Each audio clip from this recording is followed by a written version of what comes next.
Hello there, everyone. Hello. You are welcomed back to the show with no schedule. Indeed, we do whenever we can. Whenever we can. This is VGM Podcast. I'm Chris. I am Joe. We have been playing video games.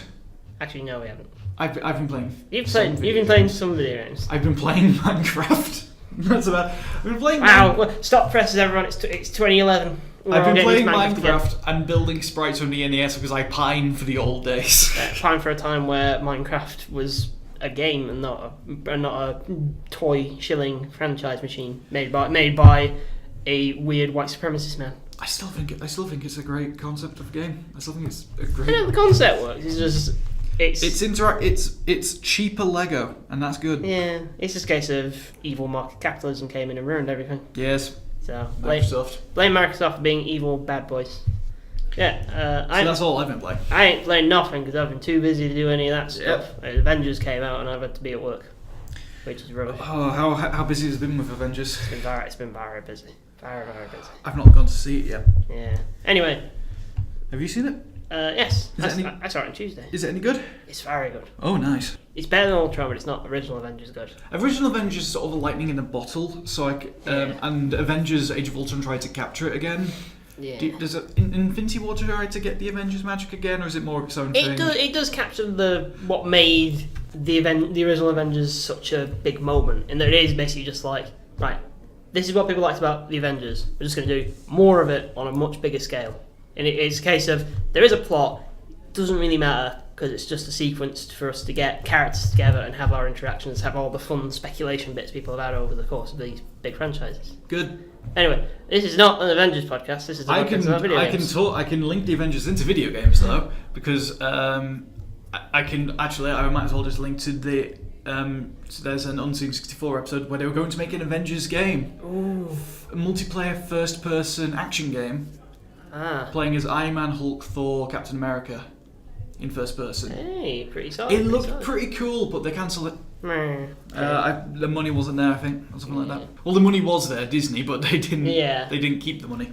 Anyway, should we go just straight on to the news then? Let's go to the news. About the news, I mean, fuck you, Billy Mitchell. You big shit. We're starting off hard. Okay, so I'll give context for people who don't know. And by context, I mean you should all go watch King of Kong: A Fistful of Quarters, because it's probably the best video game movie ever made. Yes, it's a documentary, and video game documentaries tend to do very well, unless, as I found out today, you are Video Games the Movie, the one Zach Braff made. Yeah. But basically, Billy Mitchell is a guy who, for many, many years, had major high scores on games like Pac-Man, and especially Donkey Kong. He was the first person to get the highest number of points you could get in Donkey Kong, which was 1,000,001 something. Yeah. And was the first to get the maximum score at Pac-Man as well. Yeah, and in the King of Kong, he came across as basically being video gaming's great heel. He was just an absolute arsehole. Yeah, but in that fun kind of way. Yeah. Where he was just like, I did it. I'm Billy Mitchell, I do this. Yeah. Interesting thing about Billy Mitchell, when Pac-Man Championship Edition, the first one, came out, they held an international Pac-Man tournament. Yeah. I think they used Pac-Man Championship Edition, but it was just plain classic Pac-Man in there. Yeah. And it was meant to be this international thing. Billy Mitchell was there, and he lost in the second round. Fuck you, Billy Mitchell. The winner was a guy from Mexico who got a literally one-of-a-kind Xbox 360 with the game on it. Yeah. And I can't remember the name of the great man who created Pac-Man, but he said, if we find this on eBay, Microsoft is going to kill you. Yeah, for many years with Billy Mitchell, people were speculating that a lot of his high scores were faked in somehow or cheated. And the good news is, they were. There was a lot of investigation going on with this. It happens when you're at the top. People are going to say, should you be at the top? Yeah. And, okay, so the highest Donkey Kong score, 1,047,200. Mm-hmm. And before you get to the kill screen, which is when the arcade game boots boots you out. But yeah, basically, in a statement from Twin Galaxies, who are the main arcade, they are the industrial archive. body, the archive body for arcade scores. They have all of the high scores of this sort of thing. In their statement, Twin Galaxies administrative staff have unanimously decided to remove all of Billy Mitchell's scores, as well as ban him from participating in our competitive leaderboards. We have notified Guinness World Records of our decision. Yes. Fuck you, Billy Mitchell. And the reason is, lots of people did an investigation of Billy Mitchell, and there might be Billy Mitchell filmed himself getting the score. Yeah. Which is nice. Back in the day, he filmed it. The rule is because you have to use an original or reproduced, but still the same hardware. It has to be the hardware. Mm-hmm. You have to do it on an arcade machine. Yeah. It can be a reproduction arcade machine, but it has to be running like the same. No emulation. Yeah. Basically, it has to be running it on its own. Mm-hmm. Because emulation, you can do all kinds of sneaky stuff which can not be seen. Yes. Billy Mitchell doesn't even have the high score. I was wrong when I said that was the kill screen score. Yeah. He doesn't have the high score in He doesn't have the highest score in Donkey Kong. He did have the highest score in Pac-Man. He was first to get the highest score in Pac-Man. Which is one of the scores that have now been taken down. Yeah, he was the first to get over 1 million in Donkey Kong. Yeah. It's been beaten since. Yes. The King of Kong tape is 47,000 over 1 million. Yeah. Then 50,000, then 62,000. Yeah. Which apparently were all... Actually, they were all Billy Mitchell, so Billy Mitchell still had the... Because other people would get the record, and then Billy Mitchell would just get a new, higher record again. Yeah. But... now that's not matter because he's a big shit who cheated, so fuck you, Billy Mitchell. Following on from this, okay. This is from Variety. Billy Mitchell has put out a statement, waiting for it to load, where he says he will give proof and evidence that he did not cheat. I'm sure you will, Billy Mitchell, and no one is going to believe you. If you wanted to be believed, you wouldn't go into a documentary acting like a massive piece of shit. That might just be... His whole thing of being a big piece of shit is going to bite him in the arse now. However, we should talk about because his scores have been written out of history, sort of. Yeah. He'll never be written out of history, but his scores have.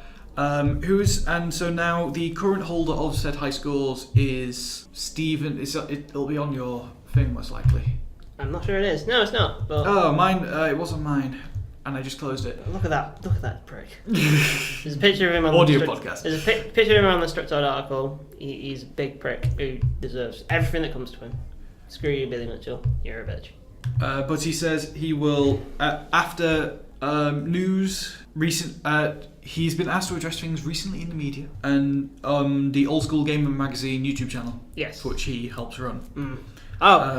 That's convenient, isn't it? Yeah. I will make a statement on the YouTube channel that he doesn't run it. He's an advisor for it. It's like, but the fact of the matter is, now there is a true professional due diligence being done to investigate things that happened as far as 35 years ago in a professional manner, not in a shock jock mentality designed to create hits. So he is fully supportive of the investigation into him. Yeah. But he says he has evidence that will prove he was innocent. Yeah. I'm not going to believe a word he says. I apologise, but I can't believe a word Billy Mitchell says. Right. I just want to find the name because I don't want to... Because now there is someone who has that world record. Yeah. And I don't want to say his name wrong and We'll get back to that. We'll move on. We're a bit late to this one, but because we already technically talked about it, but... We predicted this, and then it happened. Well, we didn't predict it. We looked at the rumours that were 100% true. Yes. Is that... Spyro Remaster. What do you think it's going to be called? Because it was the Crash Insane trilogy. I don't know. Spyro Reignited trilogy? Oh, that could be good.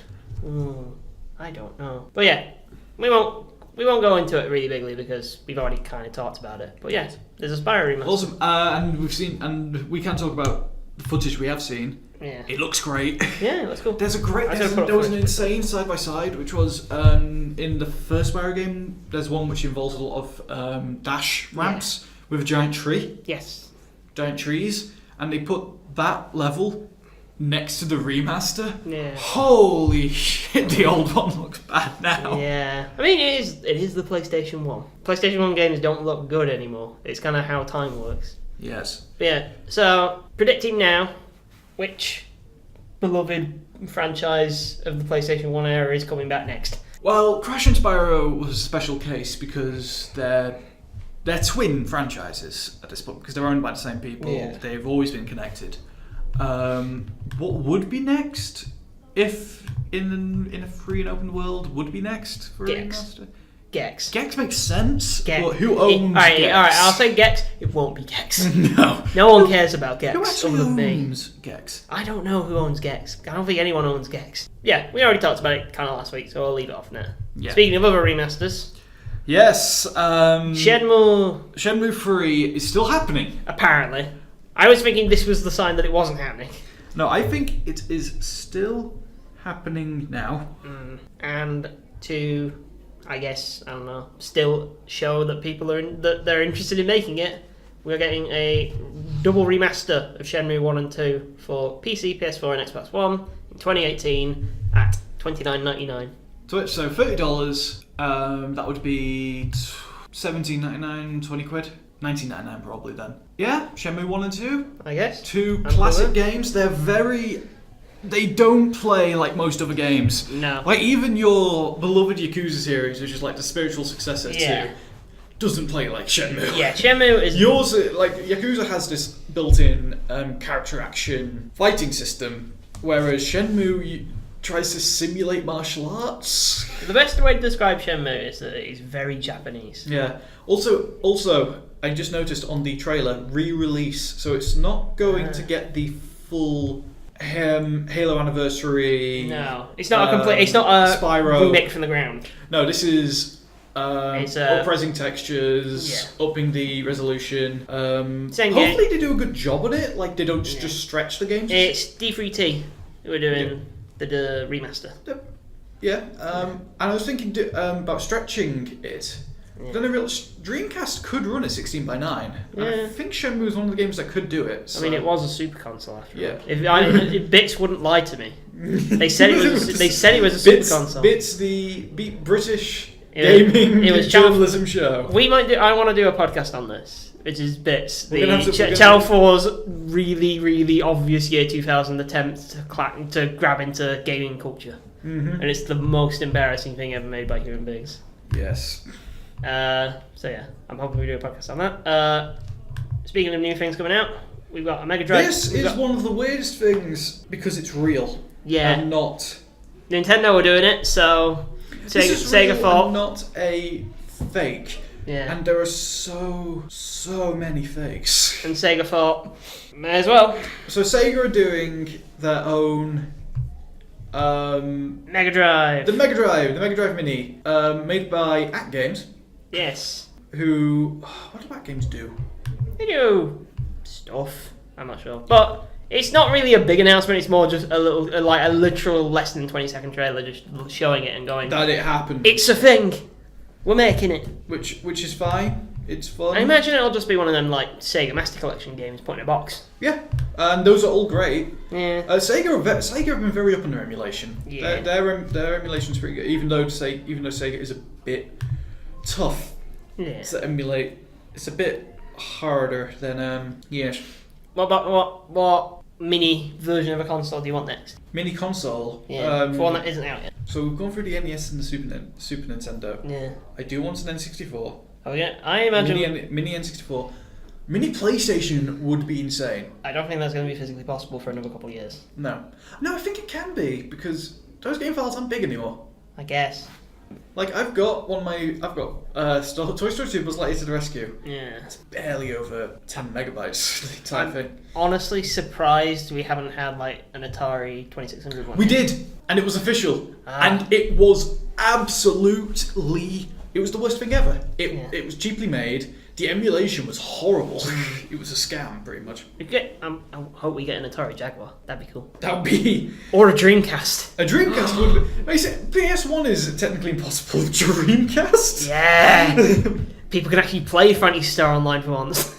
No, people can play Phantasy Star Online on PC after hacking. Yeah, in its original form. But Sega will never do that because that's running a server they don't want to run. Now we move on to slightly less positive news because we're going to talk about Quantic Dream. Yes. Who've had some bad press recently, on top of the fact that they're Quantic Dream, so they're never going to get good press. Mm-hmm. But yeah, So earlier this year, 3 French news organisations have published reports on toxic work conditions at Quantic Dream, including sexist and racist emails, overworking staff, and various other inappropriate behaviours. This was a couple of months ago, wasn't it? This was like huge stuff for Quantic Dream. Yeah, Quantic Dream have completely denied all these allegations, and now are suing the French media who reported on it. Suing France, pretty much. Which is like, that is... Such a David Cage thing to do. That does not help your case, where you deny the allegations and then sue the people who made the allegations. Yes.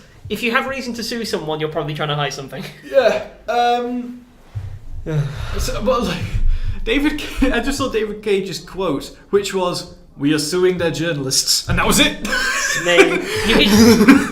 I love the fact that one of the sources for the Kotaku article is David Cage. That's like, we are open about the fact we're being villains. Like, David Cage, the man himself, came out and said, "Oh yeah, no, sorry, I am doing it too deep. You have to go a little higher with David Cage. Yeah, with a little bit of French accent. Yeah, we are suing the. I'm sorry, I'm making fun of David Cage, not the French." Yeah. So one of the publications, Le Monde, from the guy who published that article, William Ardouret. Yep.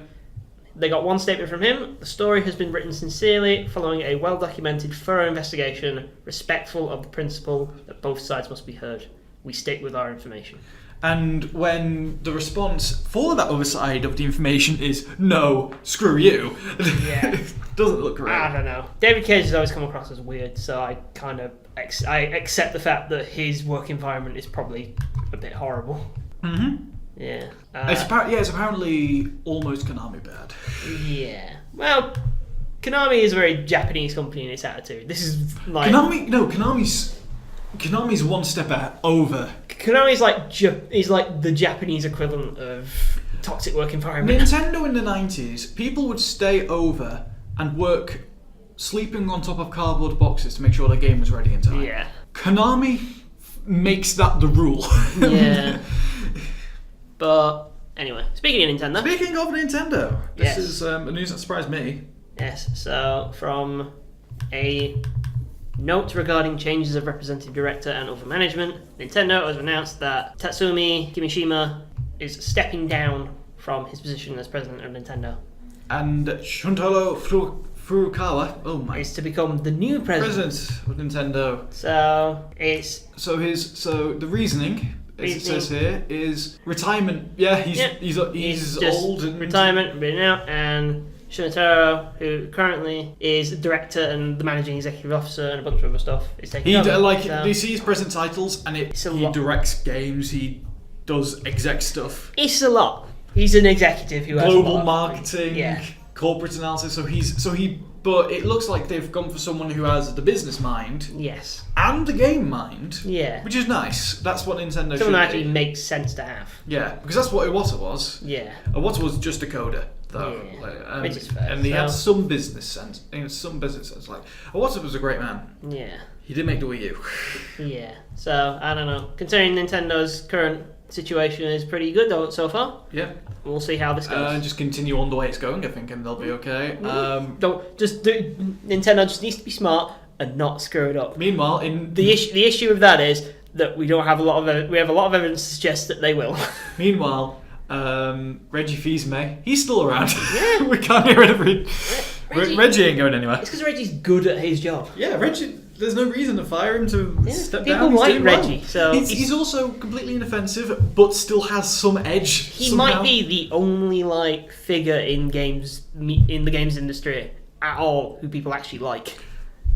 Him and Miyamoto, but Miyamoto sort of got the Disney quality to him at this point. I mean, in American games. In American gaming, it's him. I've got to think now. You got a lot of people, but the Red Links guys who do trials, they're pretty fun. I mean mainly from the executive. The executive level, probably. Microsoft used to have them. They've left now. You haven't got a lot of people. Sony still has Mark Kearney. I guess, but they don't bring him out all that much. They bring out because Mark Kearney's busy. They bring out Paul Marketing all the time, whatever his name is. Yes. I've taken from. Is he the guy from the Video Gamer TV video where he goes, hello, my face was rendered entirely in Unreal 3. I'm Paul Marketing.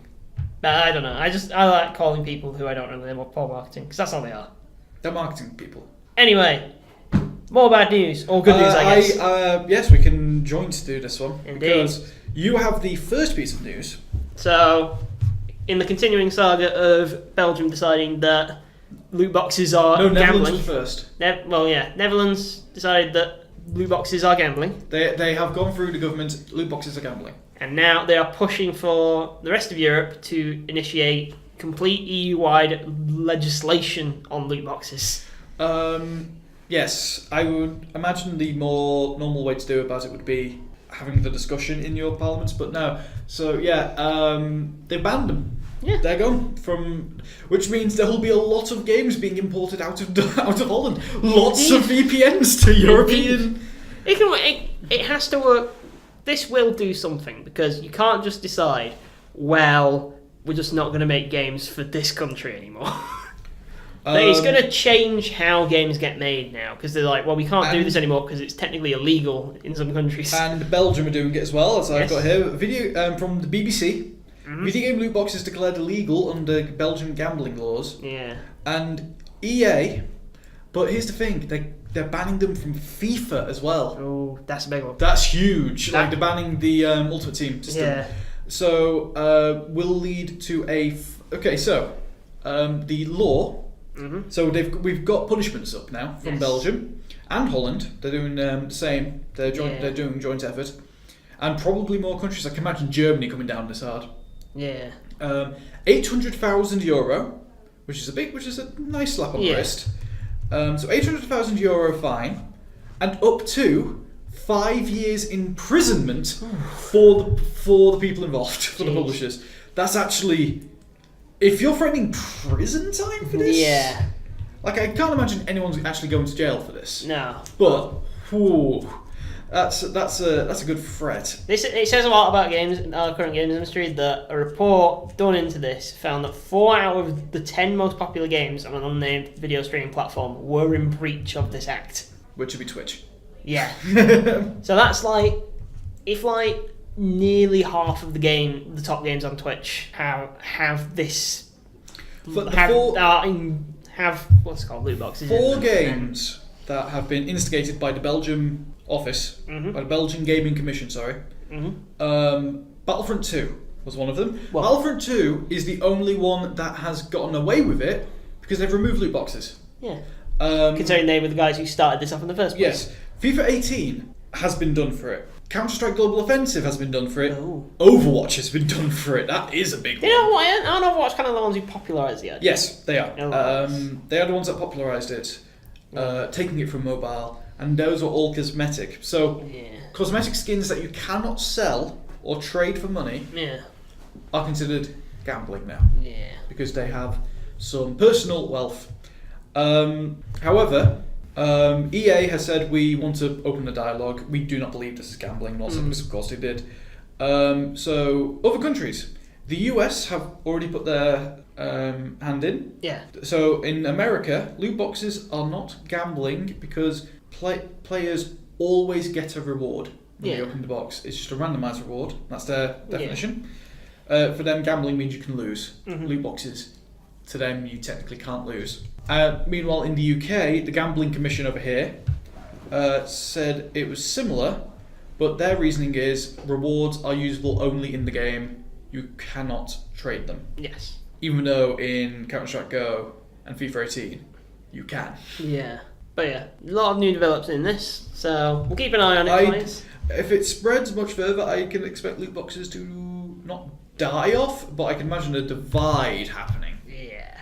But, again, developers aren't stupid. They know that if they do this, their games aren't going to go get sold in these countries, and they need those things to get sold in those countries. I want to see what Australia does. Yeah. Right, next couple of things, I'm going to call it the Kickstarter round, because there's a lot of Kickstarters about. Let's do the Kickstarter stuff. And I want to talk about, firstly, The Good Life, if you're familiar with The Good Life. From Sverry. Sverry, who is my favourite person in the world, developed Deadly Premonition, one of the greatest video games ever made in mankind, and also did D4, which no one played but should have. He created... Isn't D4 and Deadly Premonition the same game? No. Oh. D4... Dark Dreams Don't Die. Oh. It was the Kinect one for Oh, Xbox. It was one of the early yeah. Xbox One ones where you used the Kinect. And it was like, that's the Kinect horror game, yes. Yeah. But no, he made Deadly Premonition, which is both the worst and best game ever made. But yeah. It's one of those games. There are a few games which can actually go into so bad it's good territory across its entire gameplay loop. Yeah. Deadly Premonition manages it somehow. But yeah, it's a weird game, The Good Life. And he's and it was continuing. originally put on a crowdfunding site called Fig. Why on Fig? That is bad. It failed very badly, but Swery just said. But in a smart move, Swery just said, "No, let's put it on Kickstarter." We didn't lose any money. He's just like, let's do it again on a platform that works. So it has luckily it has a much lower funding goal this time, and everything about it's been overhauled and basically made so it makes a bit more sense. Because the original explanation of how the game worked on Originally Fig was he really pushed for it, but now he's doing something a bit more within his wheelhouse. Yeah, so Something he can do it a bit better. So yeah, it's scheduled for PS4 and PC for a potential release in 2019. Only 25. There are multiple tiers backing. If you want the game at launch, $25 is the minimum. The $10 and $5 don't get you the game. Yeah. You just, and I think 10 you get an email saying, "Hey, thanks," and 5 you just get nothing. I honestly can't really explain what the game's about because it's weird. It has stuff to do with cats. And the dogs image and is just a woman standing in a field of sheep. Yes, it has stuff to do with people turning into animals. It's weird, and it looks a bit like what was that one called on PS4? That one where you were like the little Russian people. I think I'm one of the very few people that actually played it. It was like you were in like an endless void and you were these little Russian people and you dug through monsters and find treasure. No, I can't remember it. The Forgotten Children or something like that? Yes! The Socialist Simulator. Yeah. That was on PC. I can't remember it. I got that and played that when it came out. It's a weird game. It's one of those weird social experiment idea games. Because it's literally socialism. Yes. It's literally a socialism simulator. It got got shut down a couple of weeks ago. So it didn't it wasn't doing much. Yeah, but can I do one? Is this related to our Kickstarters? No, it isn't actually. We can keep going. Because I forgot we were doing a Kickstarter round immediately. We'll do those after the Kickstarter round. Kickstarter round! Continue with more kicking the start. Yes. We're going to talk about Iron Harvest. Iron Harvest. Now, you see, I saw Iron Harvest, the name, and I thought, is this in some way related to Iron Sky, the one with the Nazis on the moon? No. Why is it? How come I know, loads of people in my life, and near enough every single person I know has made a reference to Iron Sky? Iron Sky, because Iron Sky is one of the most perennial gimmick movies. Yeah, but it's not even that big a deal. It doesn't matter. It's about Nazis on the moon, and it was the first one to get there. It's beyond that. It's not. Iron Harvest is better. Yes, it is basically a bigger, hardcore RTS in the style of StarCraft. I say this article. Where's it from? PlayStation Lifestyle. Yes. They say first good RTS game since StarCraft 2. There has been one good RTS game since. Yeah. That was the Homeworld remasters. I guess, but even still, that's it. even still, it's a big old console RTS that was put up and basically. Oh, and Halo Wars 2, obviously. Yeah, and then basically Halo Wars 2. Halo Wars 2 is fine. I forgot Halo Wars 2 was a thing. Honestly. It plays well and the story's canon. But yeah, basically, Iron Harvest. It looks amazing. It's World War I with mechs. Yes. And they put it up saying, "Hey, it's a modern RTS set in World War I with mechs," and it already has made the $1 million ceiling. Yeah, it made $1 million near immediately. That's amazing. Yeah, which is pretty smart. I'm looking at the image for the video, for the trailer. Yeah. And it has the menu and campaign. It's set in an alternate reality 1920. Yes. With mechs and cool stuff. And I'm just looking at this image of and it's a woman soldier in this field. Yeah. Probably in Europe. Yeah. And there's a mech the size of a skyscraper. It looks amazing. It looks like an RTS. It looks cool. I can understand why it got. It's a squad-based RTS as well, For pre-alpha footage, I'm going to recommend people go and look at this pre-alpha footage that are on here. It's online, just search up Iron Harvest. It looks impressive for pre-alpha. I'll say that much. It looked I was just going to have a random guess at what engine it was running, but it's a modern one. You can make anything pretty much these days. It looks solid. I'd probably recommend it. And it looks slick to play. It's squad based. You make up. It's Command and Conquer style. Yeah. You get your unit bases and you move them around. Actually, like Halo Wars. Yeah. So, last thing on our Kickstarter page today. Is that the segment we're going to get the Kickstarter page? I don't know. Street Fighter. I did not know this when I literally looked this up yesterday, and I never knew this was a thing. That I've known this as a thing because I followed the person involved. Street Fighter The Miniatures game. I don't know if that's the full name of it.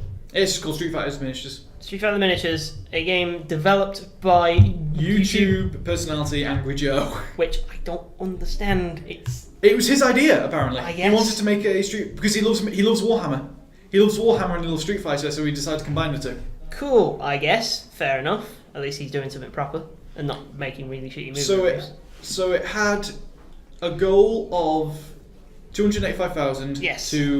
And this was because it already had the idea down. They knew how the game was going to work. Yeah.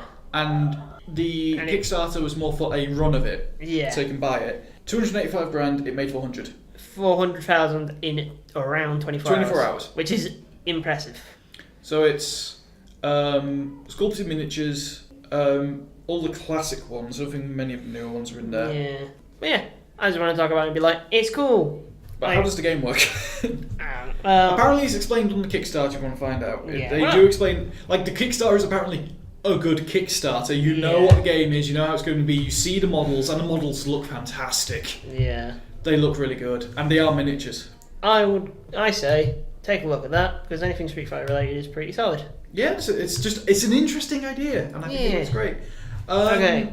My new story. We're going back to Nintendo. Oh boy. Niantic. So this is on Gizmodo. Mm-hmm.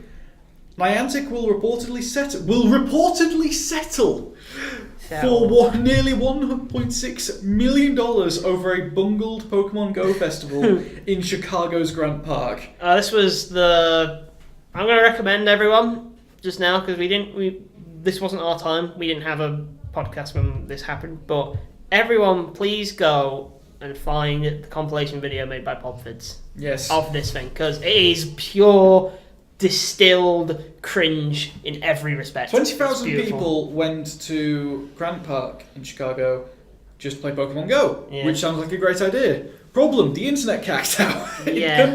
So we've sustained 20,000 people in one place. Yeah. So loads of crashes, loads of stuff, and so one person filed a class action lawsuit against Niantic because they thought Niantic set it up. Yeah. For over the $25 ticket fees. Jesus, $25 to go in a park. To go in a park to play Pokemon Go. Look at your phone. I don't have. Some scalpers charged $400. Jesus, I don't have positive things. After to say all of the actual slots sold up within minutes. Yeah. However, Niantic has agreed to pay out $1.575 million over this. At least when like Minecon or something, which is like hilariously cringy and horrible. At least when they have something hilariously cringy and horrible, they don't have to pay like $1.5 million. Because it was still a successful event and it was a convention about Minecraft. Yeah. Not let's just go play Pokemon Go over here for a bit. I want to watch Minecon cringe compilations again now. They originally tried to sell it by giving everyone $100 worth of in-game currency. What can you even get with in-game currency and cosmetics? That's cosmetics, and you can get stuff to help you, like Pokeballs and candy and stuff like that. Yeah. But you can get those for free at a decent pace, so mostly in cosmetics. Yeah, that doesn't seem worth it in my mind. But yeah, Niantic have to pay that amount of money. Yeah, fuck you guys, I guess. You go for this next one, and I'll follow one with mine. Yes. We have a possibility of a new Bioshock game. Yes. Yes. I don't know if they should make a new Bioshock game. A Bioshock game coming from Hangar 13, the guys who developed Mafia 3. Basically, they take 2K's games that no longer have their original devs at this point, because Mafia was originally developed by someone else. Yeah. I can't remember. And it was good, and then they gave it to Hangar 13, and it wasn't. Mafia 3 is still good. It's still It was a bit rushed on the polish. Yeah. The problem is the middle third of the game is a drag. The first third and the last third, great. Yeah. That middle, Yeah. So, I'll be honest, reading this, it comes across as like a government conspiracy. Is that, according to a report from Kotaku, in the building next to Hangar 13's offices, there is some kind of top secret Bioshock related project known as Parkside. Which is quietly recruiting from across the video game industry for a game so secret they wouldn't even tell their colleagues at Hangar 13 about it. So it's not Hangar 13 potentially doing it? No, it's just within their area. This is weird. So yeah, it's weird, and I have no idea if this is actually Bioshock related, but it might be. Maybe. I'll be honest, I don't know if it should be. I don't know if it should be. I think we've hit Bioshock Burial at Sea, tied everything together. Yeah. Nice little bow. Done. Bioshock 1 is a good game that has been spoiled for everyone in a lot of ways. Bioshock 1 is, yes, it has been spoiled, but it's still a good game. Yeah. Bioshock 2 is boring and unremarkable. It's still okay, though. And Bioshock Infinite is overestimated for being clever when it's not. Bioshock Infinite has great art design, decent writing, good acting, boring gunplay. Bioshock Infinite is an experience of being stuck inside Ken Levine's arsehole. Because it thinks it's so fucking clever when it's fucking not. 2K Czech, by the way, were the guys who did Mafia originally. Hey. Before getting handed over to Hangar 13. Two American lads. And Irrational did Bioshock 1 and 2 and Infinite before Ken Levine shut them down. What's Ken Levine doing nowadays, anyway? Still working on his indie stuff, I think. Oh, okay. Well, I'm sure I'm not going to play those. Next, from me. Oh, from you. Okay. I shall go for this one. We'll go for yours. Because new game. Yay. This is from the Stardew Valley guys at Chucklefish. Hey. Well, the Chucklefish aren't really. Is Chucklefish? Yeah, Chucklefish is just the guy, isn't it? Yeah. That's because it's technically 3 companies working on Stardew right now. Yes. Chucklefish, who's the guy who made Stardew. Another group of people who do the multiplayer. And there's another one who's doing a port. Or who did the port, I think. For Switch, I think. But they're making a new game. Trailer looks absolutely phenomenal. Sweet. It's a new sci-fi adventure called Eastward. It is a top-down RPG-looking adventure game. Inspired by Mother and Legend of Zelda. Those are good games to be inspired by. With a nice sci-fi aesthetic. It's definitely got Earthbound's charm to it. Well, the Mother series charm. Yeah. Brought in a new composer. Nice. So it was made. So they started making it in 2015. Pixpil. That's a good name. Pixpil. With a 3-member team. So Chucklefish is joining up with Pixpil to make this game. Pixpil. And Pixpil, it was 3 people with Joel, and to bring into music, Joel Krelitz, who did Hohokum and The Unfinished Swan, who did that soundtrack. And the trailer music sounds great, and Hyperduck Soundworks are helping with the sound design. That's a solid one.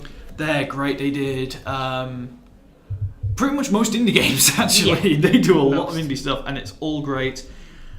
So the official description is: in the not too distant future, the world is falling to ruin as the human population shrinks to an all-time low. You play as a hard-working digger named John, who discovers a mysterious young girl in a secret facility underneath his digging site.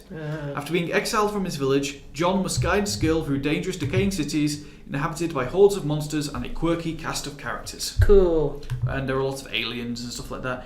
It looks fantastic. Neat. And it's got some puzzles with your 2 characters and combat, and it looks great. Makes pretty much sense. I say go for that. Next. I'm going to do a quick search for the game it reminds me of. Cool. Go for it. Next, this is just a minor thing from the boys at From Software. Anyone who has a PC version of Dark Souls, the Prepare to Die edition, i.e. the one you will have because it's the only one on there, Yep. you'll be able to... No. It's not the only one on there. It's the only good one on there. Fair enough. Because there was also Dark Souls PC, which ran on Games Windows Live. Yeah. So you will be able to upgrade to the Dark Souls Remastered Edition at a discounted price. So, hey, do that. Yeah, they're doing a discount for it. That's cool. Which makes sense because you basically just...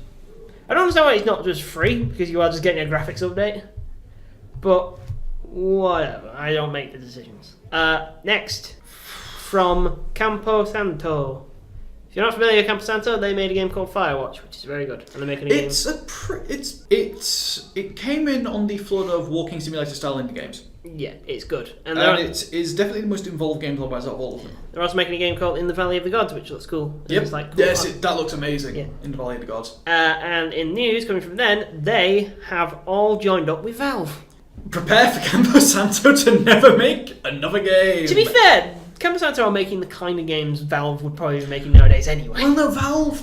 Do you know how Valve runs? Valve doesn't have a tier system. Gabe Newell technically is worth as much to that company as a random coder. Yeah. That's how Valve runs. They don't run like most companies.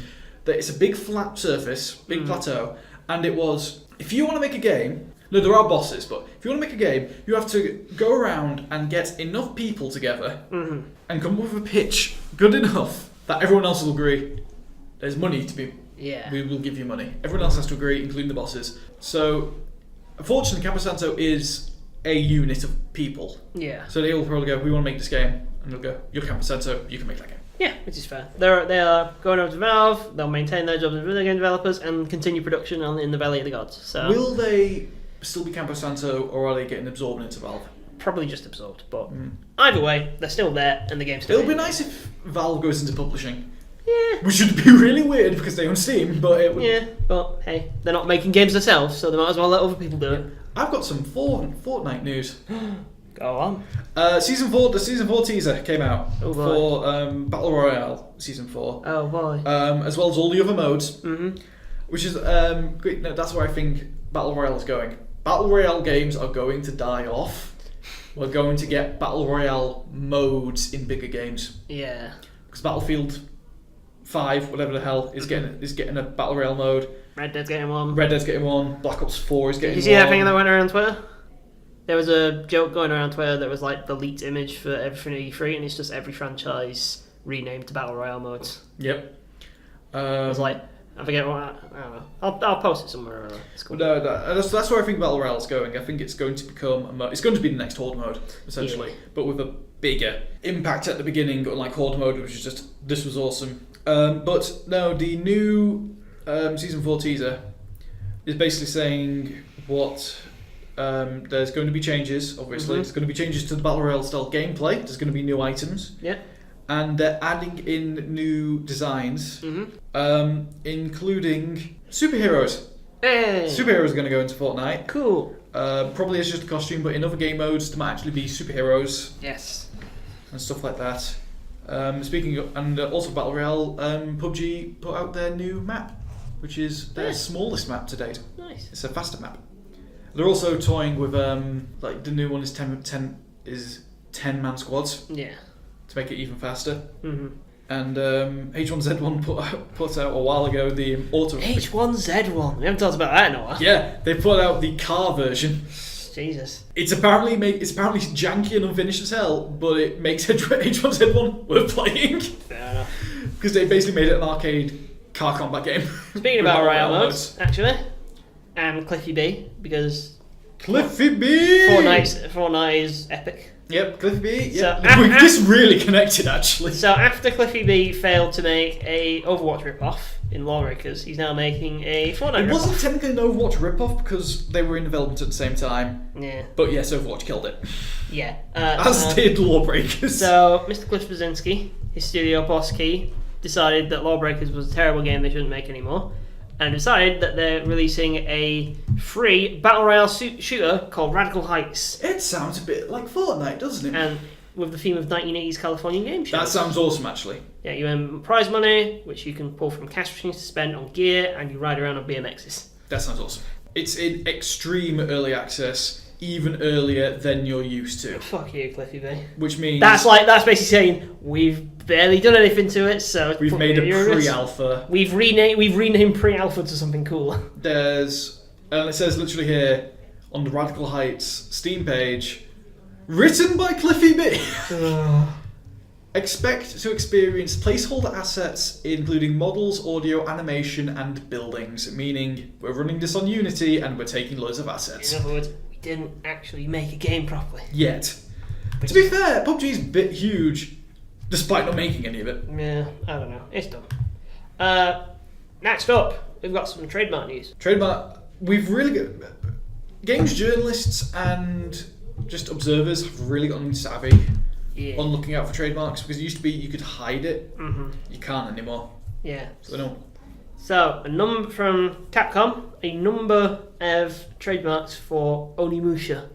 And not Onimusha, anything else, just Onimusha. Yes. I mean, I feel like it makes sense for a game like Onimusha to come out now. Dark Souls is big, Neo was a that kind of game that Onimusha was is now got a niche now. Yeah, so Capcom Dark Souls. Yeah. And and I hate comparing everything to Dark Souls because it's the meme. Because Crash Bandicoot is not Dark Souls. Yeah. Crash Bandicoot is a platformer. Dark Souls is a hack and slash RPG. Yeah. It's a slow hack and slash RPG. Yeah. Just because it's hard does not make it Dark Souls. However, Onimusha coming out nowadays, it might be a lot like Dark Souls. Yeah. Like Neo is. Neo is very much like Dark Souls. That it's faster a little bit, but it's very much parry, dodge, roll.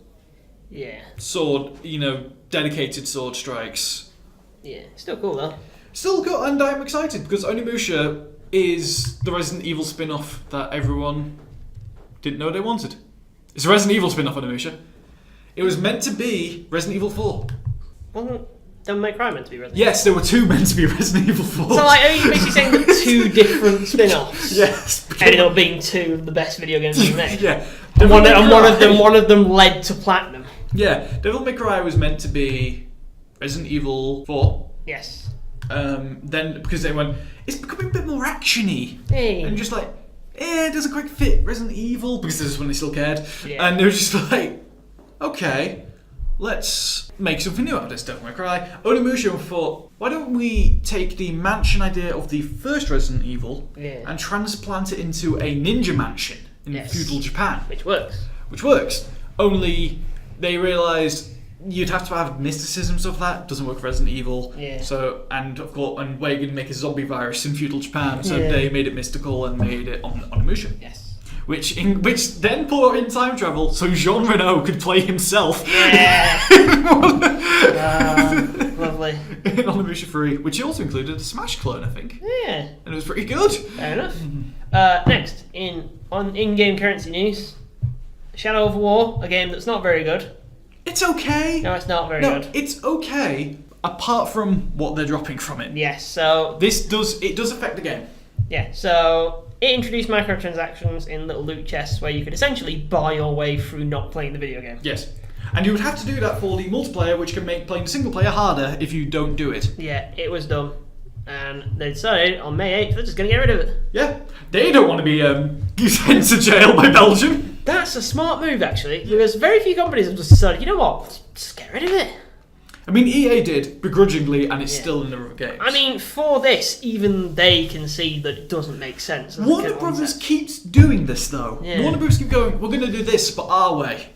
And it fails, and they went, okay, we're going back to doing it the proper way. These guys can do it. These are the guys who decided, you know what, let's have people pay to not have to do fatalities.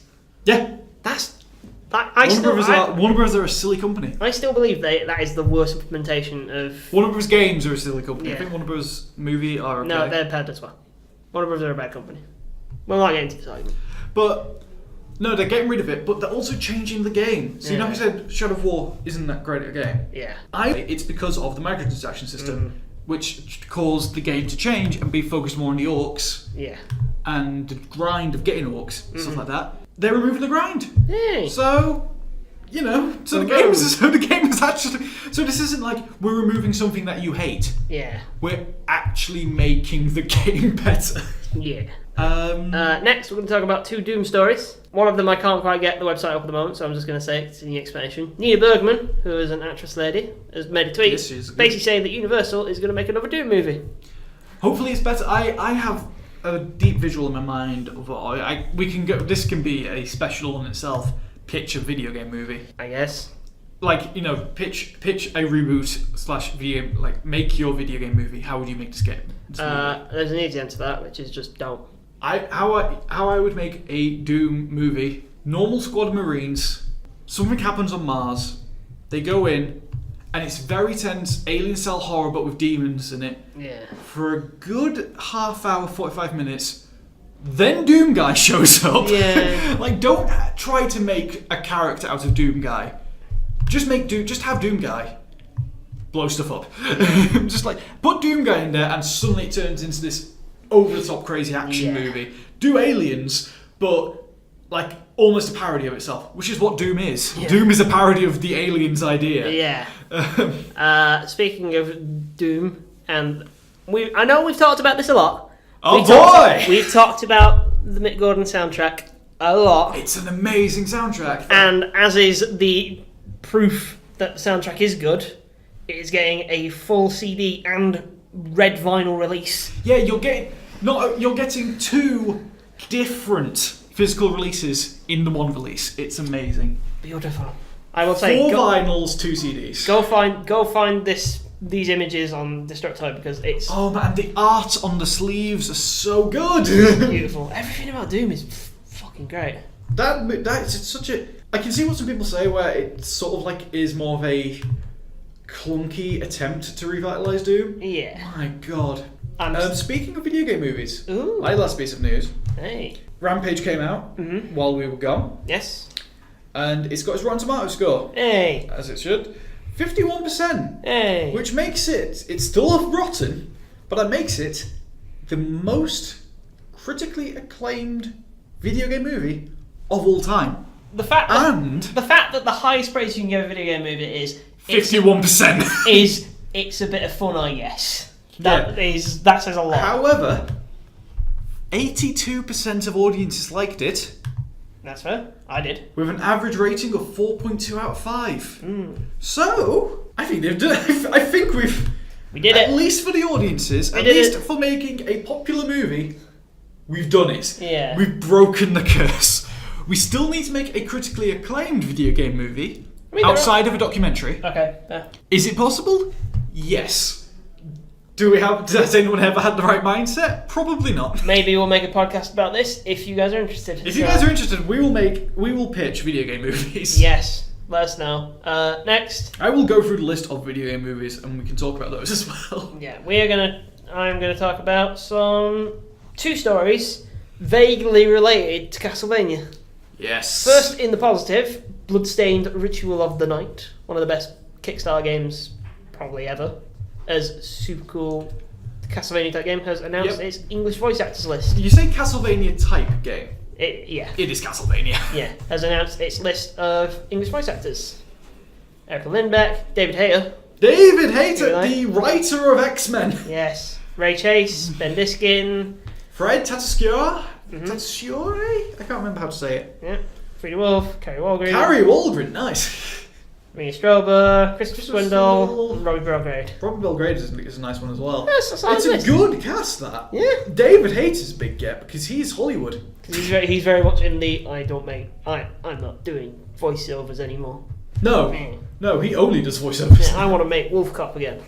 I want to make more movies. I want to make more movies like Wolf Cop. Brian Singer, take me back. Let me write X-Men again. You do remember he directed Wolf Cop, right? I can't. He directed a movie called Wolf Cop, and it's not very good. Yeah, but just like David, Bryan Singer's just kicking and screaming, not knowing what to do. Write an X-Men movie for him. Please write an X-Men movie for him. Yeah. In other Castlevania news, actual Castlevania from actual Konami. Has announced Castlevania Grimoire of Souls, which is a multiplayer mobile game. God damn it, Konami! Konami just can't get this right, can they? Do you remember that meme of, the guy shooting? Yeah. And there's that great one where it's Konami. The Eric Andre meme. Yeah, and it's Konami shooting Castlevania. Yeah. Old 80s arcade games, Contra, and then Metal Gear Solid. And just go, why would Hideo Kojima do this? That summarises a lot of it. Oh, even Silent Hill didn't get through that meme. Oh yeah, Silent Hill's in there, of course. Yeah. So why would Hideo Kojima do this? No! Yeah. God's sakes.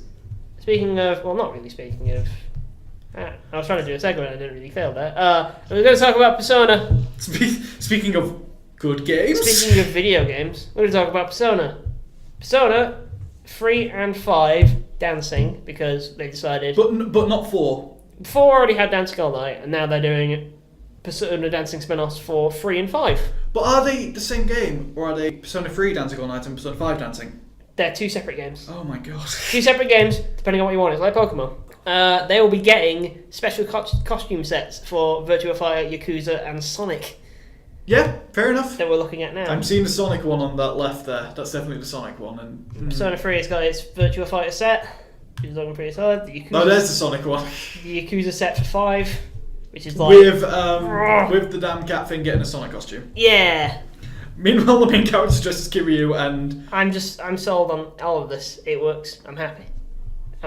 Yeah. So Persona 3 Dancing Moon Knight and Persona 5 Dancing Star Knight. Yeah, because they're definitely going Pokemon with a rhythm dancing game for Persona.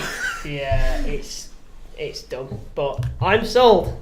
Oh, Persona's so weird, and I need to play them. It's very Japanese. Speaking of very Japanese, we're going to talk about Platinum, the best game studio in the world.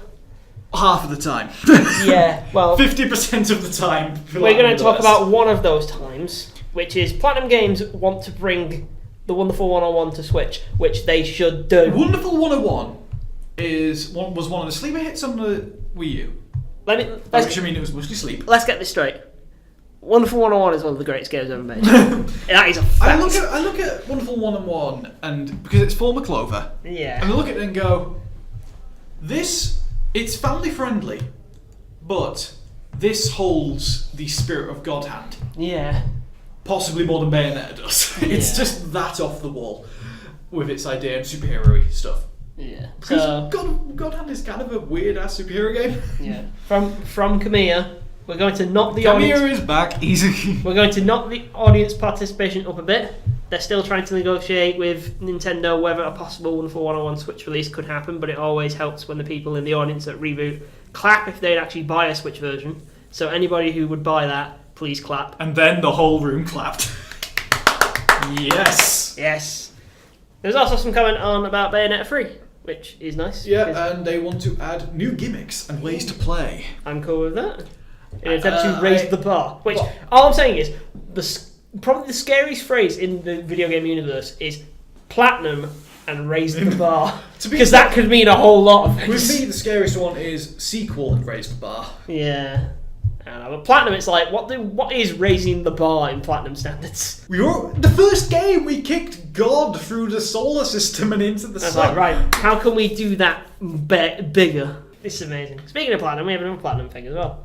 Which is and it's a phone game. More phone games. Is this the other 50%? It might be good. This is what Platinum is also doing, which is teaming up with DNA, or DNA. Are announcing a samurai action game called World of Demons, which is the most generic as that's 1980s generic as hell get title. A samurai action game coming summer 2018 to iOS and Android. iOS 9 with free within-app purchases. And it looks neat. And it has your traditional Japanese art style, by which I mean traditional ink brush. It has sick character design and looks like Okami.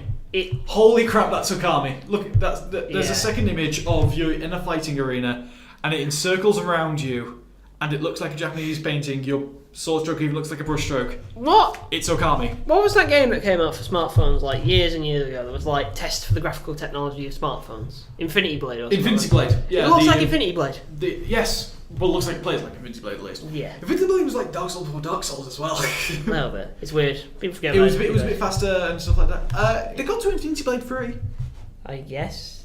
And apparently they're all good. Yeah. So... Next, we're going to talk... this is different from what... You know how I was talking about that news story I was talking about? Oh, we have two different news stories. It is different. We have two different news stories that are similar, so we'll do both of them. Yes, I need to get mine up again. I'll do mine first. Is that E-League are going to debut a reality TV show featuring fighting game pros. Even what really happened, didn't it? Yeah. Oh, and Capcom are doing A it. 5-part reality show called The Challenger Street Fighter 5 that features a number of fighting game community people, Low Tier God, Gilly, Sherry Genix, various other people. Basically just famous Street Fighter people. Yeah. Do you remember that thing that PlayStation did years ago called The Tester? It was like their reality show of like, we're going to get people who are going to test games, and really we're just going to put them through silly challenges. Yes. I'm hoping it's not that. It's like when Polaris tried to make a show out of a game jam and ruined it. But no, I have another news story about Street Fighter. No, I said earlier, Street Fighter TV show. It's not this. Oh. It's an actual Street Fighter TV show. My God. Based on the live-action web series Street Fighter Assassin's Fist. Which was a more well-received live-action version of Street Fighter. It was an okay project. Yeah. And so it got picked up by Entertainment One, E1, who are not that small a company. Yeah. They looked at Assassin's Fist and picked it up with the original guys who made it. Yeah. With Capcom's full blessing. Capcom said, yeah. And so they're making it a TV show. And it will be based on Street Fighter 2 The World Warrior, obviously. Yes. Featuring Ryu, Ken, Guile, Chun-Li, Bison. Mark Gordon, the man who owns E1, Entertainment One, will be personally overseeing the project. And his organisation, the Mark Gordon Company, recently bought out Entertainment One. Yeah. And its past credits include Saving Private Ryan, Speed, work and currently run Grey's Anatomy and Quantico, which are okay shows. Quantico is pretty good, in my eyes. So, and the Assassin's Fist was made for Machinima. Yes. It was a pretty good thing. It had a Kickstarter, but the Kickstarter was cancelled when they got funding from other places. Yeah. So yeah, that's happening. An actual Street Fighter live-action show done by Street Fighter fans, based on a decently well-received web show. That's fair enough. This is the weirdest world we live in. I'm happy with that. Now, you won't notice this, people, but we usually plug a little telly in so I can show Chris all the stuff on my laptop. I've turned it off because I don't want us to go to prison. Because we're about to talk about Senran Kagura. Oh god! So Marvelous, the guys behind Senran Kagura, have announced that Shinobu Refill Senran Kagura is going to be somehow heading to the west under Senran Kagura Reflections in summer 2018. I am going to read you the description. I want to point out for the record that none of what we said, none of what is follows is our words. No, this is Marvelous's own words. After brutal melees, rhythmic cooking contests, and shocking, serious water gun fights, the Senran Kagura series is ready to take on the world of interactive storytelling for the first time and give players a chance to get to know the Shinobu heroine, Asuka, in surprising new ways. Senran Kagura Reflections uses the unique properties of the Joy-Con to employ the art of reflexology and massage. Oh god. Melt away Asuka's worries and stresses by hand or through a variety of useful tools and explore deeper relationships than have ever been possible in the series before. I can't do this, I'm sorry. So it's a massage simulator with the girls from Senran Kagura. The advanced HD Rumble technology provides a more realistic sense of interaction and feeling with Asuka, helping guide players to react to her signals and deliver some much needed relaxation. Interacting with her in different ways will lead players across branching paths towards one of 7 different story scenes and 6 unique endings. And that's just for Asuka. Additional DLC characters, including fan favourites Yumi, Murasaki and Reno, will be released after launch. They're adding DLC for this? So that is somehow getting a Western release over the course of the summer. What? I don't know how. It's confusing. And do you know the weirdest thing is about Senran Kagura games? Yeah. They're typically well made. They're decently made games. Like the water fight one. It was pretty much as good as Splatoon. What the hell is going on? Okay, let's be clear. At least we're not talking about Galgun. No. Because that's very different. Galgun is worse. Yeah. It's very, very different. Oh. Okay, not very different, but you get the idea. I need to clip my head with that after that news, because that is just what? Well, you're lucky, because next is we're going to talk about releases. Releases, and I've got those.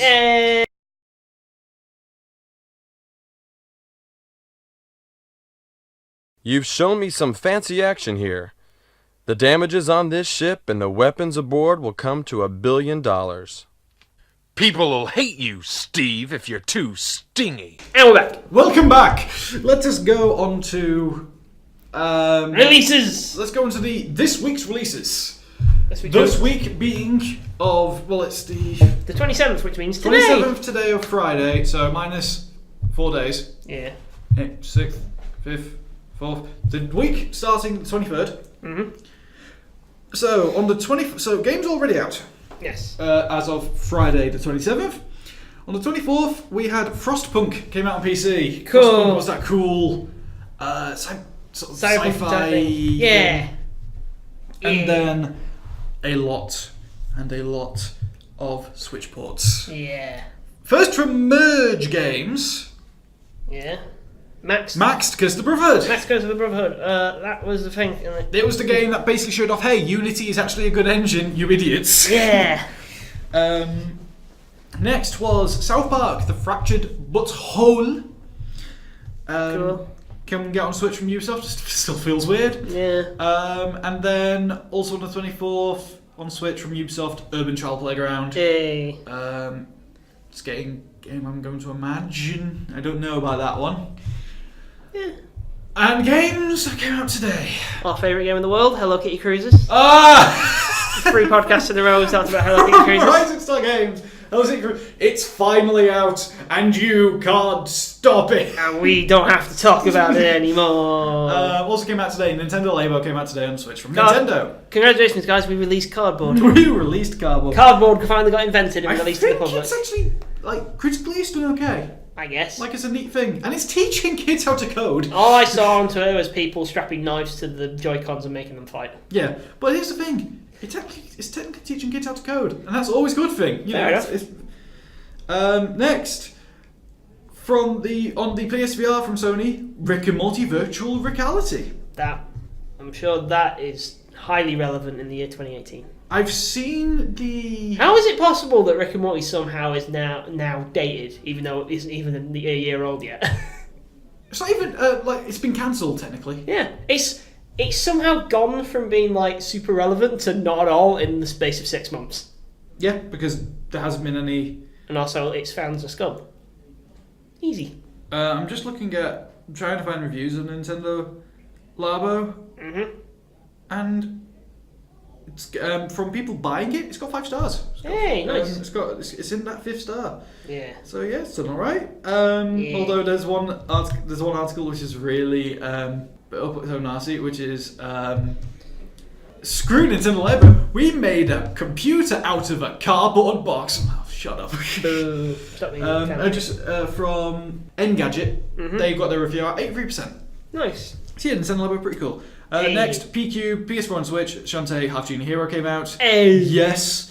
Got that port. And Rising Star Games, Steam World Dig 2, also on PS4 and Switch. Also a great game. Now, new things, games coming out. We're going through May. Which is a lot. There's a lot coming out in May. Yes, it's that big rush until summer. Yeah. So first, on the 3rd of May. On the PC. From Sega, Total War Saga, Thrones of Britannia. British Total War. It's a Total War game. And it's British. I'm sure people will buy it. And it's British. Yeah. I'm happy. And next, on the 4th... on the Switch, from Big Ben. Big Ben Interactive, who do some decent, oddly licensed games. Aquamoto Racing Utopia. Cool. Now, Big Ben do the motorbike games. Yeah. Is this a water motorbike game? I don't know, but I'm down. By which I ask, why isn't it a jet ski game? I'm down. Next, from Merge, also on the 4th, Darkest Dungeon Ancestral Edition. Get that, peoples. Because Yeah. Darkest Dungeon is a good game. Yeah, that everyone should play. It's one of the most unforgiving. Yes. You think Dark Souls is hard, my dude. You think You're right. most roguelites are. Yeah, I just looked it up. Aquamoto is a jet ski game. It's a first-person jet ski game. Hey. But Darkest Dungeon, you think roguelites are tough? Darkest Dungeon will actually attack you. Yeah. Get on it. Personally. Next, on the Switch, on the 4th. Another big one from Nintendo themselves. Donkey Kong Country, Tropical Freeze. It's a port of... I I believe it was on the Wii. Tropical Freeze originally. Tropical Freeze is the Wii U game. The Wii U game. Get that, because that game's good. Yeah, both Donkey Kong Country Returns games are. That game debuted New Funky Mode as a meme, which is my favourite thing. Yes. Remember, like, people taking, like, the most saddest, depressing games ever and putting it in the corner, New Funky Mode and Funky Kong Stay Alive. Yeah! Next, from Big Ben again? This might sound similar. Snow Motor Racing Freedom. It's the exact same game, but snowy. two word changes. 2 word changes. Snow Motor Racing Freedom and Aqua Motor Racing Utopia. Alright, what makes the Aqua Utopia and the Snowiness free? It's weird. And I'm sure people will get that, I guess. Next. Wait a minute, we've already seen this game. Urban Trial Playground for the Switch from... This time from Tate instead of Alright, Ubisoft. Alright, guys. Who's plagiarising each other? Quit doing that. Whose game is this? Whose games is this? It's confusing. Next, a game I actually know. From Deep Silver, coming on the PS4 and Xbox One. Conan Exiles. Exiles. Conan Exiles. The Conan... Can I just say, you saying Conan makes it think it's a game about Conan O'Brien. It's Conan. Conan. The Barbarian. Conan and Conan are very different people. The Barbarian one. Yeah. It's the not MMO style thing. Yeah, it was an MMO, wasn't it? Was it an MMO? Conan I thought it was Exiles. more like a Rust Ark Survival of Old thing, but Conan. Don't know. It's the one with the penises. That's all I know. Every time you say that now, I'm reminded of that goddamn Harry Potter video. I must warn the McGonagall. Next, another game I know from Versus Evil being published. PC on the 11th. 8th. Sorry, 8th was also for Conan, but on the 11th, PC, Pillars of Eternity 2: Dead Fire. I assume that's some kind of expansion. Yes, probably. Probably. We'll assume it's an expansion because the game has not been out too long, so I just assume so. But it's Yes. cool. Expansions are always cool. I'm looking up Urban Trial Playground to see who actually owns this. I will talk about from Idea Factory. Oh god! PS4 and PSVR, Mega Dimension Neptunia VR, aka Mega Prison Neptunia VR. The police are coming out your door because Hyperdimension Neptunia are weird games and they fall in line very much with the Senran Kagura formula. So yes, but about video games. Yeah. More than ninjas. I mean, what's the difference? Ubisoft, I call to you. Urban Trial Playground is not your game. Oh, It is Tate Multimedia's, You're in trouble Teon's, and Nintendo's. this small podcast has caught you out. You're in trouble. We've called you out. Avatar.mcv just got their Who knows? naming wrong. It's cool. Next, On the 15th, from THQ Nordic. from THQ Nordic, our favourite developer because they are an anachronism. Yeah. It is Battle Chasers Night War. That's going to be an expansion probably. Maybe. I don't know. I saw Battle Chasers on PS4. It looked like an RPG type thing. It is an RPG, Yeah. so an expansion. Cool. Probably. Yeah. Battle Chasers, I think, is the one based on the comic book from the 90s. Maybe. Anyway, another game I like, and a game I want to recommend from on PS4 from Atlas. On the 15th. Atlas. Dragon Crown Pro. Dragon Crown is a good game. It's a legitimately good game. Ignore the art design. Ignore the character design, please. I promise. But it's good. Is the art just a bit? The art is what we in professional industries call problematic. Oh no, Battle Chasers Night War is just the full name of Battle Chasers. Cool. I thought it was, and it is based on a comic because look at that logo. Nice. But yeah, Dragon Crown's character design is problematic, but the game is great, so do it. Fair enough. Next, From Microids. Microids, 17th for the PlayStation 4 and Xbox One. AO International Tennis, and it's a tennis game. I'm sure that'll be interesting. Is it a good tennis game? I don't know. Is it a bad tennis game? I don't know. Is it Virtua Tennis or is it Mario Power Smash? Maybe play it and find out if you like tennis. If you like tennis, that's probably a good, decent thing. I'm not that huge fan of tennis. I can watch it, but I don't know. my favourite tennis experience is still Wii Sports. Yeah. Next. Rising Star Games on the 18th of May. PlayStation 4 and Switch, Flipping Death. That's a weird name for a game. That is also an amazing name for a game. Yeah. I'm searching up games we don't know. You look that up, I'll continue lists. Flipping Death, it's coming out. It's coming out on Switch. It is an Tim Schafer's hell indie platformer. Oh boy. It looks really Is it another The Cave? I wouldn't say cave. It's 2D. Okay, I'm going to show Joe a screenshot from the game. Oh, indeed. That's very much in that wheelhouse. This is the main character. I recognise that art design from somewhere. Yes, What's it? There's a game. from Zonk. I recognise that art design quite a lot. People would probably recognise that art design. Apparently it says it is the spiritual successor to Stick It to the Man. That's it. Stick to the Man is a game on PS4 that's about something to do with brains. Yes, it It is. was weird and cool. And this is Flipping Death, where you play as Death. Yeah. I don't know. Art design's cool. Give it a go. It looks awesome. Probably plays okay. Yeah. Stick It to the Man is a bizarre platformer. Next. Warner Bros.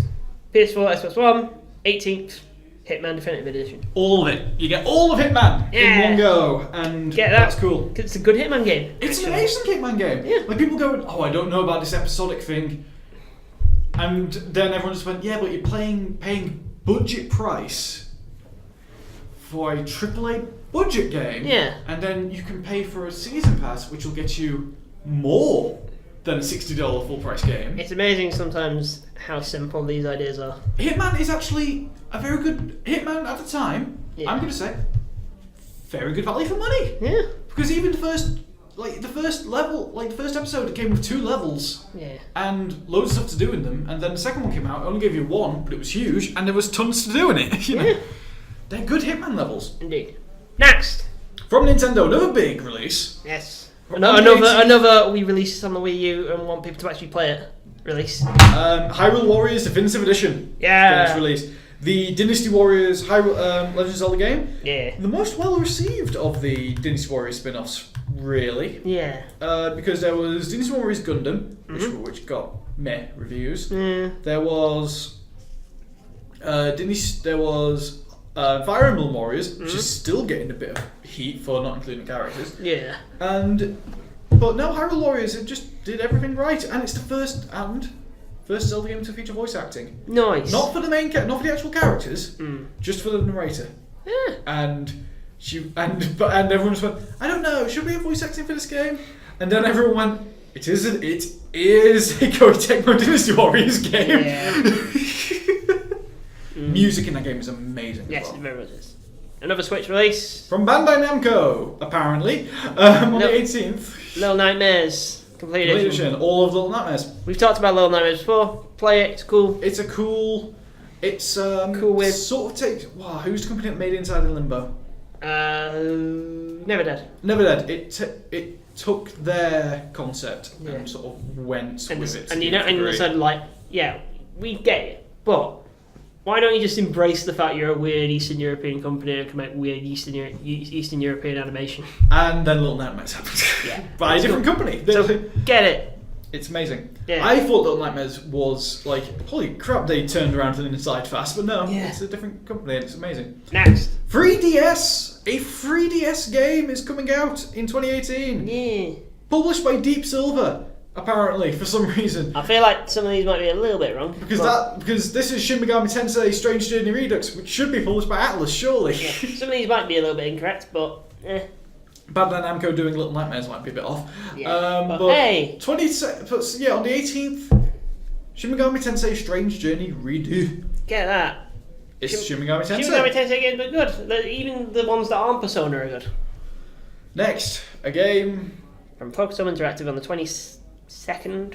Yes, this is even out of order now. Yeah, this thing's got a bit mental. PS4 and Xbox One. Space Hulk. Space Hulk Deathwing Enhanced Edition. I hear the Space Hulk Deathwing games are actually decent. Are they? I thought this. I know. I'm thinking of the Space Hulk card game, which is awful. Yeah, I think the games are not great. They're all right. Fair enough. And it's the Enhanced Edition. Yeah. I think Space Hulk Deathwing is like an old game at this point. Yeah. I think I recognise this one on the 18th from Microids on the Switch. Super Chariot. Super Chariot. Look up Super Chariot and show me what a screenshot it looks like. Because if it is Chariot. I just searched up Space Hulk Deathwing. It's a first-person shooter. I was very wrong. Neat. But no, Super Chariot. I'm trying to remember it. If it's like Chariot from the PS4, get it because that game's awesome. It's a game where you play that little like princess and prince, and you carry around a trolley. Yeah, it's a 2D. And you push a trolley along in physics. Yes. Is it? Yeah. Yeah, it's a 2D. It looks like it will explain it. Super Chariot, 2D, multiplayer, physics, chariot. Yeah. Chariot from. That's it. Yes. Chariot is a really good game, and if it's coming to Switch, get that because it's an awesome game to play with 2 people. Next, we're going back in time, back to the 18th. Gonna go back. Well, we already went back. We already went there. We're going to go forward in time. We're going to go back to the future. Jesus, I'm getting confused. As you started singing back in time. So, 22nd, Microsoft, Xbox One, State of Decay 2. Hey. Apparently, it's a budget title with it's full price, but you get State of Decay 1 as well, plus all the DLC. Sweet. That's a good deal. That's cool. You get 2 games for the price of 1. That's cool. Yeah. And State of Decay is, I played it I sort of stopped playing it when it expanded because it sort of became not my thing.